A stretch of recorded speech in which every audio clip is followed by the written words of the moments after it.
Hello everyone, आज हम लोग करने जा रहे हैं exercise 11.3 of alcohol phenols and ethers. आज के क्वेश्चन में दो पार्ट्स हैं और फर्स्ट पार्ट में हमें देना है draw the structure of isomeric alcohol. हमें मॉलिक्यूलर फार्मूला दे रखा है C5H12O। इनके सारे आइसोमेरिक अल्कोहल्स लिखने हैं और साथ में उनका IUPAC भी देना है। सेकेंड पार्ट में हमें डिस्टिंग्विश करना है कि वो प्राइमरी है, सेकेंडरी है या टर्शरी अल्कोहल है। तो सबसे पहले हम लोग फर्स्ट क्वेश्चन करते हैं और उसी के बाद उन्हीं आइसोमर को हम लोग ट्राई करेंगे कैटेगराइज करने में एज प्राइमरी, सेकेंडरी और टर्शरी अल्कोहल्स। तो सबसे पहले हम लोग क्या लिखेंगे, हमारा सबसे पहला काम होगा C5H12O को आइडेंटिफाई करना कि वो एल्केन है, एल्कीन है, एल्काइन है। सो अगर आपको याद होगा, अगर हमारे पास X होता है तो उसे हम लोग हाइड्रोजन से रिप्लेस कर देते हैं, लेकिन अगर हमारे कंपाउंड में ऑक्सीजन होती है तो उसको हम लोग इग्नोर कर देते हैं। ठीक है, ये आपको ध्यान रखना है। जैसे C4H9X। तो अब आप क्या करोगे, इस कंपाउंड को हम लोग बना देंगे C4H10। अब C4H10 कौन से फॉर्मूले में आएगा, CnH2n+2 फॉर्मूले में आएगा। अगर n की वैल्यू 4 रखेंगे तो C4 8+2 10 हो जाएगा। तो ये फॉर्मूला फॉलो कर रहा है। तो ये क्या है, ये एल्केन है, ये भी एल्केन है और ये भी एल्केन हो गया। ठीक है, अगर मेरे पास कंपाउंड दे रखा है C4H7X, C4H7X, तो मैं क्या करूँगा, X को हटा के हाइड्रोजन लगा दूंगा, ये हो जाएगा C4H8। अब 4 2 8, तो कौन से फॉर्मूले में हो रहा है, HCnH2n। तो ये क्या कंपाउंड हो सकता है, ये हो सकता है एल्कीन भी हो सकता है या फिर एक साइक्लो एल्केन भी हो सकता है। इन दोनों ऑप्शंस में हो सकता है। तो हमारे पास, हमें अच्छे से पता है कि हमारे पास तीन तरीके के कंपाउंड होते हैं। हाइड्रोकार्बन्स कितने तरीके के होते हैं, तीन होते हैं, एल्केन, एल्कीन एंड एल्काइन। तो एल्केन का फॉर्मूला क्या होता है, CnH2n+2। एल्कीन का फॉर्मूला क्या होता है, CnH2n। एल्कीन और साइक्लो एल्केन दोनों का यही फॉर्मूला होता है। CnH2n-2 किसका होता है, एल्काइन का होता है। यहाँ पे एक डबल बॉन्ड होगा और यहाँ पे क्या होगा, एक ट्रिपल बॉन्ड होगा। ठीक है, सो इसी बेसिस पे आपके क्वेश्चन बहुत ज़्यादा डिफिकल्ट नहीं आएंगे, तो आप इन तीन फॉर्मूलेस पे रिलाय कर सकते हैं। ओके, सो मूविंग अहेड, अगर आपके पास ऑक्सीजन है तो ऑक्सीजन को जस्ट इग्नोर कर दो। सो आपका फॉर्मूला क्या बन गया, आपका फॉर्मूला बन गया C5H12। Now find out C5H12 किस फॉर्मूले में आ रहा है। तो ये आ रहा है C5H5 × 2, कितना हो गया 10+2, मतलब ये तो एल्केन के फॉर्मूले में आ रहा है। तो ये क्या है, एल्केन है, मतलब इसके अंदर कोई भी डबल बॉन्ड नहीं है, कोई भी ट्रिपल बॉन्ड नहीं है और ये साइक्लिक कंपाउंड भी नहीं है। ये तीन प्रोमिनेंट चीज़ें हम लोगों को यहाँ से पता चल गई हैं। सो अब हम लोग C5H12O का आइसोमर्स बनाने की कोशिश करते हैं। अब आइसोमर्स क्या करना है, सिर्फ आइसोमेरिक अल्कोहल बनाना है। ऑक्सीजन होगा तो उससे एल्डिहाइड भी बन सकता है, कार्बोक्सिलिक एसिड भी बन सकता है, ईथर भी बन सकता है। लेकिन हमें क्या दिया गया, सिर्फ हमें अल्कोहल्स बनाना है। ठीक है, और ऊपर से अगर एल्डिहाइड होता, कीटोन होता, तो उसमें डबल बॉन्ड जरूर होता, C डबल बॉन्ड हो, लेकिन हमारे कंपाउंड में कोई भी डबल बॉन्ड नहीं है because this is an alkane. तो एल्डिहाइड, कार्बोक्सिलिक एसिड, एस्टर, ये सारे फंक्शनल ग्रुप पॉसिबल नहीं है, मतलब कार्बोनिल फंक्शनल ग्रुप पॉसिबल नहीं है। क्या पॉसिबल है, एक अल्कोहल पॉसिबल है और एक ईथर पॉसिबल है। और ईथर हमें बनाने नहीं है, हमें सिर्फ क्या बनाना है, अल्कोहल्स बनाना है। तो एक एक करके हम लोग बनाते हैं। तो सबसे पहले जो सिंपल अल्कोहल होगा क्या होगा, वो पेंटेन, एन पेंटेन होगा। सो मैं लिखता हूँ पहले CH3,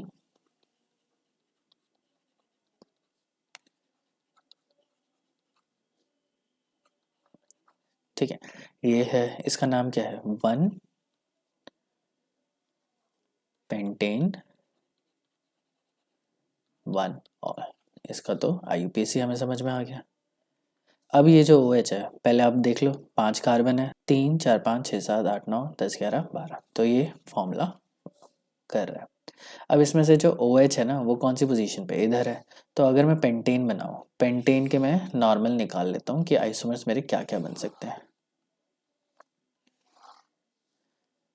तो पेंटेन तो एक तो सिंपल हो सकता है, तो ये हो गया एन पेंटेन।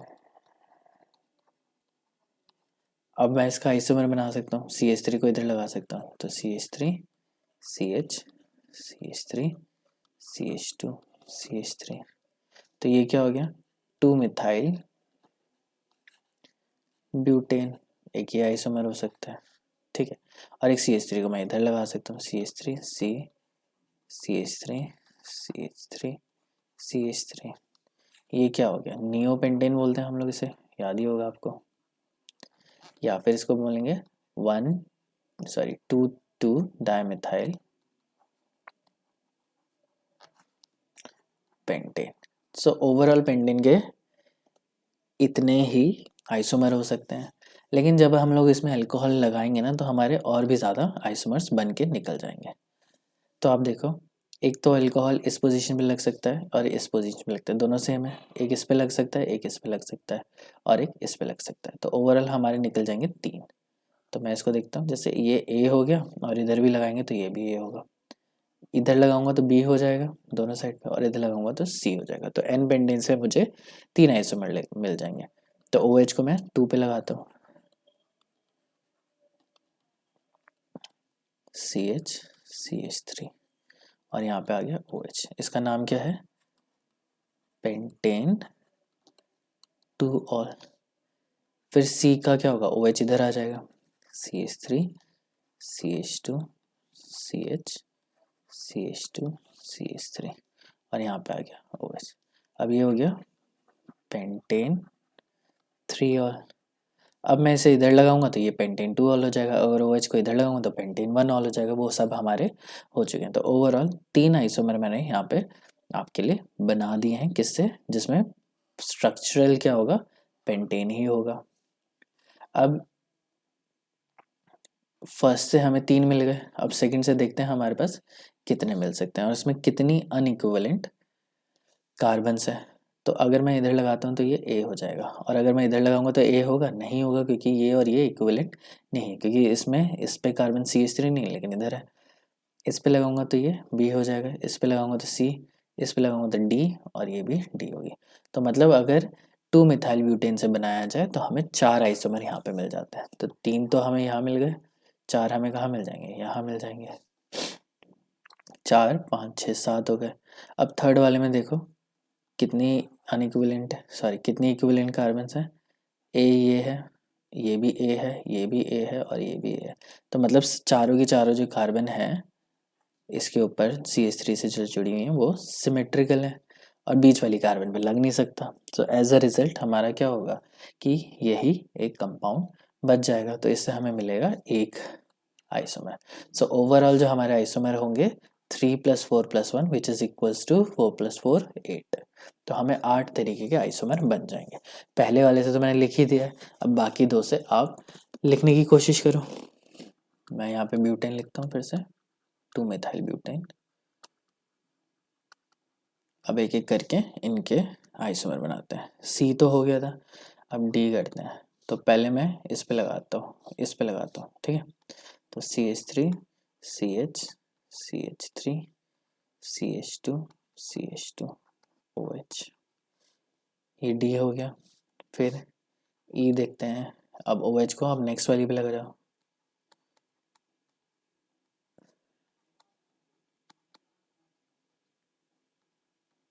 OH। फिर हम लोग F से देखते हैं, इस वाली पे लगा देते हैं, CH3 C CH3 OH CH2 CH3। फिर G देखते हैं, या इस पे लगाओ या इस पे लगाओ, एक ही बात है। मैं ऊपर वाले पे लगाता हूँ, ज़्यादा अच्छा लगेगा।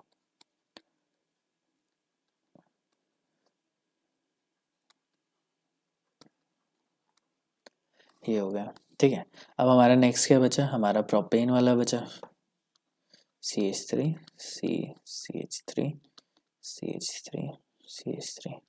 अब इस पे आप कितना ही लगा लो एक ही बनेगा,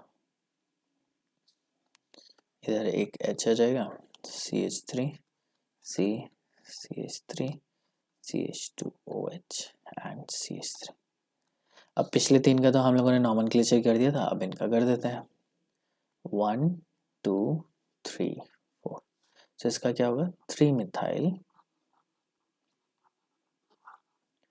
ब्यूटेन 1 और इसका करते हैं 1 2 3 4, OH यहाँ से पास पड़ेगा। सो 3 मिथाइल ब्यूटेन 2 ऑल। अब इधर से करते हैं 1 2 3 4। सो 2 मिथाइल, ध्यान रखना 3 नहीं है ये, ब्यूटेन 2 और अब यहाँ से करते हैं 1 2 नहीं करेंगे, 1 यहाँ से 1 2 3 4 2 मिथाइल ब्यूटेन 1 और देखो सबके IUPAC अलग है, नंबरिंग कहीं से भी करो आप वही रहेगा। फिर इसका करते हैं, मैं इसका डिफरेंट कलर से करने की कोशिश करता हूँ। 1 2 3, सो इसका क्या होगा 2 2 डाइमिथाइल और ये हो गए हमारे 8 कंपाउंड्स।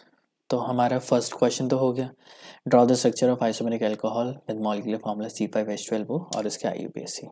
अब हम अपना सेकंड क्वेश्चन करने की कोशिश करते हैं। सेकंड क्वेश्चन में हमसे क्या पूछा गया है, हमें बताना है कि ये प्राइमरी है, सेकेंडरी है, टर्शरी है।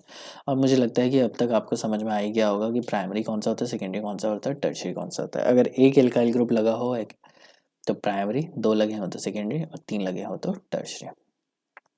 सो हमें क्या देखना है, हमें अल्फा कार्बन देखनी है जिस पे OH लगा है और इस पे देखना है कि कितने एल्काइल ग्रुप लगे। इस पे एक ही लगा है तो ये है प्राइमरी, ये OH इस कार्बन में लगी है। अब इसके पास एक मिथाइल ग्रुप यहाँ पे और एक प्रोपाइल ग्रुप यहाँ पे, मतलब 2 एल्काइल ग्रुप लगे तो ये हो गया सेकेंडरी।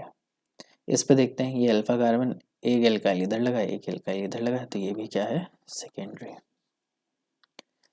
इधर से बात करते हैं तो OH यहाँ लगा हुआ है, OH मतलब ये अल्फा कार्बन और इसके साथ क्या लगा है, एक ही लगा है तो ये है प्राइमरी। OH यहाँ पे लगा है, ये है अल्फा कार्बन, एक इधर 2 इधर तो ये है सेकेंडरी। OH इस कार्बन में लगा है तो इस पे कितने लगे, 3 एल्काइल ग्रुप लगे तो ये वाला हो गया टर्शरी। इधर क्या है, अल्फा ये है और अल्फा के साथ एक ही लगा है तो ये है प्राइमरी। और ये इसमें OH इधर लगा हुआ है और इसके साथ एक ही लगा हुआ है तो ये भी क्या है प्राइमरी। ठीक है, इस तरीके से हम लोग बता सकते हैं कि हमारे पास प्राइमरी है, सेकेंडरी है या टर्शरी है। बहुत ही सिंपल क्वेश्चन है। अगर आपसे नहीं हो रहा है, अगर आपको आइसोमर नहीं समझ में आ रहा है तो सबसे पहले आप देखो पेरेंट चेन कौन सी है और उससे कितने स्ट्रक्चरल आइसोमर्स बनने की पॉसिबिलिटी है, उसको बना के फिर आप OH को अलग अलग लगाओ। इसी तरीके से किसी भी हेलो एल्केन का भी आप आइसोमर्स बना सकते हो।